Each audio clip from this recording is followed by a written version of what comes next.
friends. Today is May 26, 2026, and you are watching the Battlefield Map Review. Today we have truly significant news, a major breakthrough on the Dnipropetrovsk axis in favor of the Russian army, serious advances on the Kostiantynivka axis, and updates are coming in from other sections of the front as well. We will go through all of it right now. Before we get to the map, if you have not subscribed to the channel yet, please do so and hit the bell. YouTube actively suppresses the reach of military analytical content, and without your support, these videos simply do not reach the people who need them. Thank you to everyone who has already done that, who leaves likes and supports the channel through super thanks and sponsorship. It genuinely matters. So friends, today's episode will be a little shorter than usual because there has not been a great deal of news from the front. But I could not skip the episode, because the one piece of news we do have is truly exceptional. Just one story, but it is worth 10 ordinary briefings. And it came from somewhere nobody expected. The area of responsibility of the Eastern Group of Forces. That is where the main story of the day came from. Yesterday, the official channel of the Eastern Group, a channel called Voin DV, posted an announcement saying that a statement about the capture of a settlement would be coming.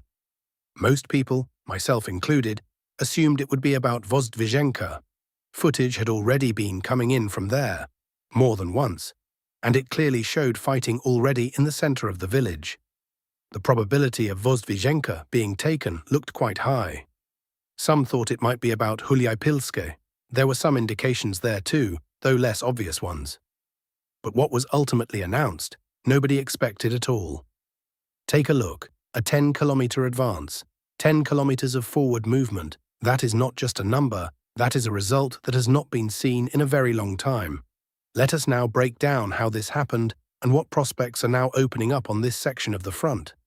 But first, a couple of words about yesterday's statement from the Russian Ministry of Foreign Affairs. Many may have missed it. Yesterday, the Russian MFA officially announced that the Russian aerospace forces are moving to systematic strikes against decision-making centers and command posts across Ukraine. The trigger was an AFU strike on Starobilsk. A reminder, 21 teenagers between the ages of 14 and 18 were killed in that strike. The MFA stated directly that this was the final straw. What happened in Kyiv a few days ago will now happen on a regular, systematic basis. Foreign nationals were advised by the MFA to leave Kyiv. Residents of the capital were told to stay away, not only from military facilities, but also from administrative buildings, as those are now on the target list as well. That is something that was not the case before. Now back to the main story, Dnipropetrovsk region, area of responsibility of the Eastern Group of Forces.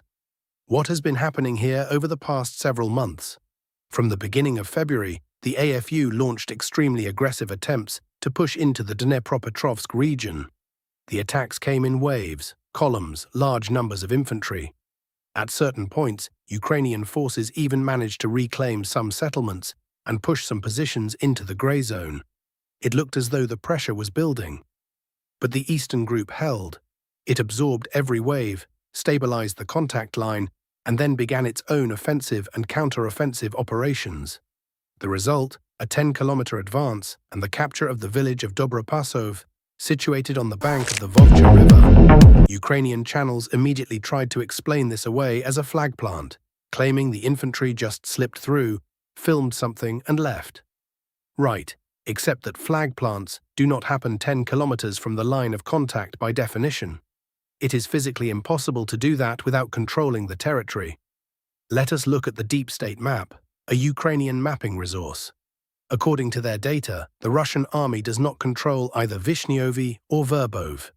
Novoalexandrivka is shown as AFU held. Otradne is also shown as AFU held, with Ukrainian control marked. Russian solid control, by their version, only begins south of Pershotravneve. So according to the Ukrainian map, the line of contact runs right there. And yesterday, Russian soldiers with flags were calmly filming from Dobropasov. How many kilometers is that from their own drawn line to Dobropasov? Let us measure 16 kilometers. 16. And at that point, Russian soldiers are standing with flags, filming video, demonstrating control. A flag plant, 16 kilometers behind the contact line. Sure, So why can the AFU not do the same thing? Take a walk with their flags somewhere around Velika Novosilka? The answer is obvious, because reality is completely different.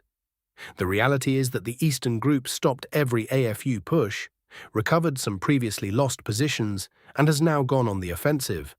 First result, a 10-kilometer breakthrough and a captured village. The next objective is clearing the sector to the east, all the way to the Vovcha. In figures, this breakthrough added 30 square kilometers of territory in the Dnipropetrovsk region. The best result the Eastern Group has produced in the last 3 to 4 months, and I am more than confident this is only the beginning. Expect more good news from the Eastern Group very soon. Kostiantynivka Axis. Yesterday, at the time of recording, several video materials arrived from the Kostiantynivka Axis, specifically from the central part of the city. The day before, we discussed a roughly 2-kilometer advance by Russian forces from the direction of Novodmitrivka toward the center of Kostiantynivka. Confirmation has now come in from 3 separate points, in the form of video footage. According to incoming reports, AFU artillery strikes are being recorded in various parts of the city. Russian forces are methodically expanding their zone of control within the built-up areas of Kostiantynivka, advancing more than 1.5 kilometers in the southern part of the settlement. All territory marked in red on the map is currently under Russian military control. The overall picture, heavy fighting in the central part of Kostiantynivka, went on for a long time, and Ukrainian defenses held. But now a breakthrough has occurred. The AFU defensive line has been broken, and Russian forces are rapidly expanding their zone of control. Ukrainian forces are gradually pulling back. Additionally, reports are coming in that Russian forces are significantly expanding their zone of control in the areas around Ilinivka and Dovabalka. Dovabalka has not yet been fully taken. Part of the settlement remained under AFU control at the time of recording. The latest footage from forward positions confirms the advance at exactly these points. As soon as new confirmations come in, I will report immediately. Kupiansk Axis. From the Kupiansk Axis today, it is mostly reports without video confirmation of changes on the map. I want to focus on the Borova sector. Reports are coming in that the AFU attempted a counterattack in the direction of the settlement of Novi. We discussed this yesterday. A number of sources are reporting a critical situation for Ukrainian forces in the Borova area. According to these reports, the AFU are deliberately drawing Russian forces toward this sector, forcing the redeployment of reserves from Borova and triggering Russian counterattacks against Ukrainian positions. This explains the slowdown in Russian advances around Borova, despite earlier reports suggesting the settlement had passed under full Russian control. No confirmed information about the capture of Borova has come through. The last confirmed data placed Russian positions at these lines. On Kupiansk itself, heavy fighting is ongoing around Kucherivka in the eastern part of the city and in the Kupiansk-Vuzlovyi area. Russian forces are present along this section of the contact line. Reports suggest the AFU are attempting to counterattack, cut off a salient, and encircle Russian soldiers. How accurate this information is remains unclear. No confirmations have come in. Vovchansk Axis. There are map changes in the Vovchansk area. They are recorded around the settlement of Shesterivka. All territory marked in red has passed under Russian control. A number of sources report that Shesterivka has passed fully under Russian armed forces' control. Simultaneously, assault operations and clearing of the settlement of Losivka are ongoing. A reminder: not long ago the AFU counterattacked in the direction of Sinelnikov and Lyman. There were also reports of a counterattack toward Prilipka. Ukrainian forces attempted to cut off the entire Russian grouping on this sector. They did manage to reach Sinelnikov and Lyman, but did not reach Prilipka. Russian sources report that the situation here is under full control. The map has been updated and color-coded. I think the picture on this sector is now significantly clearer. Sumy Axis. Concrete news from the Sumy Axis. The settlement of Ryazan has been fully cleared and has passed under Russian armed forces' control. Russian forward positions were previously recorded at a single point, and for a long time no additional confirmation of advances came in. Only reports of expanding zones of control in the surrounding area. Today, at the time of recording, confirmation arrived. Ryazan is fully Russian. The map will be updated tomorrow accordingly. Reports are also coming in of heavy fighting in the Korchkivka area. Russian forces are pressing in the direction of the settlements of Novosich and Krapovshchina. A number of mapping services have already updated their maps. All adjacent territory is marked as being under Russian control. This information may receive confirmation by tomorrow, and when it does, the map will be updated, and I will report on everything. A few words on several important developments from the broader news agenda. Oreshnik strike on Ukraine. Russia carried out another strike using the Oreshnik hypersonic missile. According to available information, the strike targeted military-industrial infrastructure. Ukrainian officials confirmed the use of Oreshnik, though details of the targets struck have not been officially disclosed. Western experts once again concluded that the air defense systems supplied to Ukraine are incapable of intercepting this class of missile. Oreshnik continues to be one of the key assets in the Russian side's arsenal, both in military and in diplomatic terms. Hormuz Strait, tensions rising. The situation in the Hormuz Strait region remains extremely unstable. Against the backdrop of ongoing US-Iran nuclear negotiations, Tehran has not stepped back from the rhetoric of a possible strait closure in the event of military pressure. Approximately 20% of global oil trade passes through Hormuz, and any escalation there immediately feeds into oil prices. US naval forces in the region have been reinforced, but Iran is conspicuously conducting its own naval exercises nearby. The situation remains on a knife's edge, and everyone understands that a single spark could ignite the entire region. Trump, statements on Ukraine and Europe. Donald Trump continues pressing both sides of the conflict, though the nature of that pressure raises questions.